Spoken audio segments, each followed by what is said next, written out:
PM Shri പദ്ധതി ഒപ്പുവെച്ചെങ്കിൽ മാത്രമേ ഈ തുക അനുവദിക്കൂ എന്നുള്ളത് ഒരു ഫാസിസ്റ്റ് പരമായ കഴിഞ്ഞ കാലങ്ങളിൽ ആ കേന്ദ്ര ഗവൺമെന്റ് നടപ്പിലാക്കിക്കൊണ്ടുവരുന്ന തീരുമാനത്തിന്റെ ഭാഗമാണ്. ഞാൻ പറയുന്നത് കേരളത്തിലടക്കം ഫാസിസ്റ്റ് പ്രവർത്തനങ്ങൾക്കെതിരായ പോരാട്ടങ്ങൾ കൂടുതൽ ശക്തിപ്പെടുത്തേണ്ട ഈ കാലഘട്ടത്തിൽ കേന്ദ്രത്തിന് കേരളത്തിന്റെ വിദ്യാഭ്യാസത്തിന്റെ മേൽ കടക്കുവാനുള്ള ഒരു നൂൽപ്പാലമായി കാണുന്ന PM ശ്രീ പദ്ധതിയിലൂടെ കടന്നു വരുവാനുള്ള ഒരു വഴിയായി കാണുന്ന ഒരു സംഭവത്തെ ഇത്ര നിസ്സാരവൽക്കരിച്ചുകൊണ്ട് നമുക്ക് കാണുവാൻ സാധിക്കില്ല. അത് തീർച്ചയായും ഇടതുപക്ഷ ജനാധിപത്യ മുന്നണി നേതൃത്വം കൊടുക്കുന്ന ഒരു ഗവൺമെന്റിനും അങ്ങനെ കാണാൻ സാധിക്കില്ല. കേരളത്തിന്റെ വിദ്യാഭ്യാസ വകുപ്പ് മന്ത്രി ആ തരത്തിലേക്ക് നിലപാട് പറഞ്ഞു പോകുകയാണെങ്കിൽ നമുക്ക് തീർച്ചയായും പറയേണ്ടതായി വരും. കാരണം ഇത് ഇടതുപക്ഷ ജനാധിപത്യ മുന്നണിയുടെ പ്രഖ്യാപിത നിലപാടുകൾക്ക് വിരുദ്ധമാണ്. അത് നമുക്ക് പറയാതെ പോകാൻ സാധിക്കില്ല. AISFനെ സംബന്ധിച്ചിടത്തോളം എല്ലാ കാലങ്ങളിലും വിദ്യാർത്ഥി പക്ഷത്തിന് വേണ്ടി നിലനിന്നിരുന്ന പ്രസ്ഥാനമാണ്. ഇപ്പോൾ സ്വാഭാവികമായും ഈ വിഷയവും വരുമ്പോൾ നമ്മുടെ രാജ്യത്തിൽ PM ശ്രീ നടപ്പിലാക്കിയാൽ വരുന്ന അപകടത്തെ സംബന്ധിച്ചൊക്കെ ഞാൻ പോകപ്പോഴുള്ള ചർച്ചകളിൽ വിശദമായി സംസാരിക്കാം. അപ്പോൾ ഞങ്ങൾ ഇവിടെ ആദ്യമേ തന്നെ പറഞ്ഞു വെക്കുന്നൊരു കാര്യം, കേരളത്തിലെ ഇടതുപക്ഷ ജനാധിപത്യ മുന്നണിയുടെ പ്രഖ്യാപിത നയങ്ങൾക്ക് വിരുദ്ധമായ നിലപാട് അതിൻ്റെ ഒരു പ്രതിനിധിയായ മന്ത്രി എന്ന നിലയിൽ ശ്രീ V ശിവൻകുട്ടിക്ക് അങ്ങനെ പറയുവാൻ സാധിക്കില്ല. അത് അദ്ദേഹത്തിനും നന്നായി അറിയാവുന്ന കാര്യമാണ്. അപ്പോൾ നിലവിൽ ഇതുമായി ബന്ധപ്പെട്ടുള്ള AISFന്റെ പ്രതികരണങ്ങളിൽ ആദ്യ പ്രതികരണം ഇതുതന്നെയാണ്. അല്ല, ഞാൻ ചോദിക്കുന്നത് പറയാൻ കഴിയില്ല എന്ന് വെച്ചാൽ അദ്ദേഹം പറഞ്ഞു അതുമായിട്ട് മുന്നോട്ട് പോവുകയാണെന്ന് പറഞ്ഞു. DYFI ഇതിപ്പോൾ ഏറ്റവും അവസാനം അതിനെ പിന്തുണച്ചു. നിങ്ങൾക്ക് വിയോജിപ്പുണ്ട്, നിങ്ങളുടെ വിയോജിപ്പ് സൈദ്ധാന്തികമാണ്, രാഷ്ട്രീയപരമായിട്ടുള്ളതാണ്. ആ വിയോജിപ്പിനെ അവിടെ നിലനിർത്തുന്നു. പക്ഷേ ആ വിയോജിപ്പ് തീരുമാനത്തെ ഏതെങ്കിലും തരത്തിൽ സ്വാധീനിക്കാൻ പോകുന്നില്ല എന്നാണ് സർക്കാർ ഇപ്പോൾ തരുന്ന അപ്ഡേറ്റ്. AISFന് വിയോജിപ്പുണ്ട്, AYFന് വിയോജിപ്പുണ്ട്, CPIക്ക് വിയോജിപ്പുണ്ട്, ക്യാബിനറ്റിലുള്ള നിങ്ങളുടെ മന്ത്രിമാർക്ക് വിയോജിപ്പുണ്ട്. പക്ഷേ ആ വിയോജിപ്പായി അവിടെ നിൽക്കും. പൂരം കലക്കലുമായി വിയോജിപ്പുണ്ടായിരുന്നല്ലോ, അവിടെ നിൽക്കും. പക്ഷെ അതേതെങ്കിലും തരത്തിൽ സർക്കാരിന്റെ നയത്തെയോ തീരുമാനത്തെയോ സ്വാധീനിക്കാൻ പോകുന്നില്ല. അത് പിണറായി വിജയൻ തീരുമാനിച്ചു കഴിഞ്ഞിട്ടുണ്ട്. അല്ല, അതൊക്കെ നമുക്ക് അങ്ങനെ ഒരു ചാനൽ ചർച്ചയിൽ വന്നിരുന്നുകൊണ്ട് പറയാൻ കഴിയുന്ന കാര്യങ്ങളല്ല. അതിൻ്റെ മറ്റു കാര്യങ്ങളൊക്കെ ഏത് രീതിയിലായിരിക്കും വരും ദിവസങ്ങളിൽ വരാൻ പോകുന്നത് എന്നുള്ളതിനെ സംബന്ധിച്ചൊക്കെ അത് പാർട്ടിയുടെ നിലപാടുകൾ പറയും. AISFന്റെ നിലപാട് ഇതാണ്.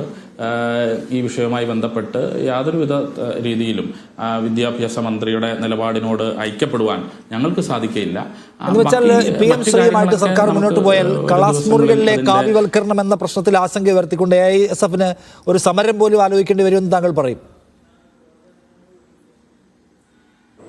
സ്വാഭാവികമായിട്ടും അങ്ങനെ പോയി കഴിഞ്ഞാൽ ആ തരത്തിലേക്ക് ആലോചിക്കേണ്ടതായി വരും. അതിന്റെ ബാക്കി കാര്യങ്ങളൊക്കെ നമുക്ക് നിലവിൽ PM ശ്രീ പദ്ധതിയുമായി ബന്ധപ്പെട്ട് നമുക്ക് നിലവിൽ വന്നിരിക്കുന്ന ചർച്ചകളുടെ അടിസ്ഥാനത്തിൽ മാത്രമാണ് സംസാരിച്ചിട്ടുള്ളത്.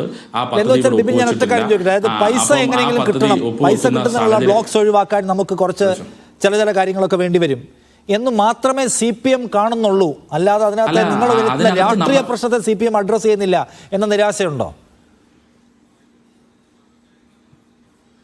അല്ല, അങ്ങനെയല്ല. രാഷ്ട്രീയ പ്രശ്നത്തിലൊക്കെ ഇരു പാർട്ടികളും അഡ്രസ്സ് ചെയ്തിട്ടുള്ളതായ പരിപാടികളൊക്കെ ഇതിനോടകം തന്നെ നേരത്തെ നടത്തിയിട്ടുള്ളതാണ്.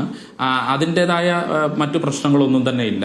നിലവിലെ ഈ പ്രശ്നവുമായി ബന്ധപ്പെട്ട് നമുക്ക് ഈ പറയുന്ന തുക എങ്ങനെയും മേടിച്ചെടുക്കുക എന്നുള്ളത് മാത്രമല്ലല്ലോ. കേരളം കഴിഞ്ഞ കാലങ്ങളിൽ ഉയർത്തിപ്പിടിച്ച മാനവികതയുടെ ഒരു മുഖം, ഈ രാജ്യത്തിൻ്റെ വിവിധ കോണുകളിൽ നടന്ന ഫാസിസ്റ്റ് വൽക്കരണത്തിനെതിരെയുള്ള ബദൽ ഉള്ള കേരളം എന്നുള്ള ഒരു മുഖം, അങ്ങനെ നിരവധി മേഖലകളിൽ രാജ്യത്തിന് മാതൃകയായി കേരളം ഒരു ബദലായി നിൽക്കുന്ന ഒരു കാലഘട്ടവും സാഹചര്യവുമാണ്. അപ്പോൾ നമുക്ക് അതിനകത്ത് ഇവിടെ നയങ്ങളുടെയോ മറ്റ് പ്രശ്നങ്ങളോ കാര്യങ്ങളോ ഒന്നുമല്ല. ഇതിനകത്ത് എന്താണ് കൂടുതലായി ഉള്ളത് എന്നുള്ളത് നമുക്ക് വരും ദിവസങ്ങളിലെ കൂടുതൽ അറിയും. ഇപ്പോൾ നമുക്ക് ലഭിച്ചിരിക്കുന്ന അല്ലെങ്കിൽ അങ്ങനെ നടപ്പിലാക്കുമെന്ന് പറഞ്ഞിരിക്കുന്ന ചില സാഹചര്യങ്ങളുടെ പുറത്ത് മാത്രമാണ് നമ്മൾ സംസാരിക്കുന്നത്.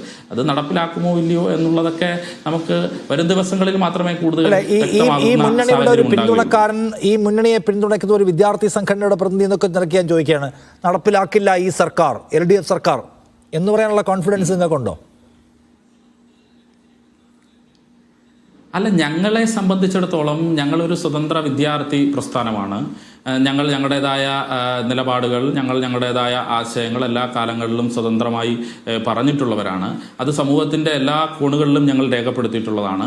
ഞങ്ങളുടെ കഴിഞ്ഞ കാലങ്ങളിലെ നിലപാടുകളൊക്കെ നിങ്ങൾക്ക് വളരെ വ്യക്തമായി തന്നെ അറിയാം. ഞങ്ങൾ ഗവൺമെന്റിനെ ഈ പറയുന്നത് പോലെ സർക്കാരിന്റെ തീരുമാനം എടുത്താലും AISF ആ കാര്യത്തിൽ സ്വീകരിക്കുന്ന രാഷ്ട്രീയ നിലപാട് അവിടെ ഉണ്ടാകുമെന്നാണ് ബിപിൻ പറയുന്നത്.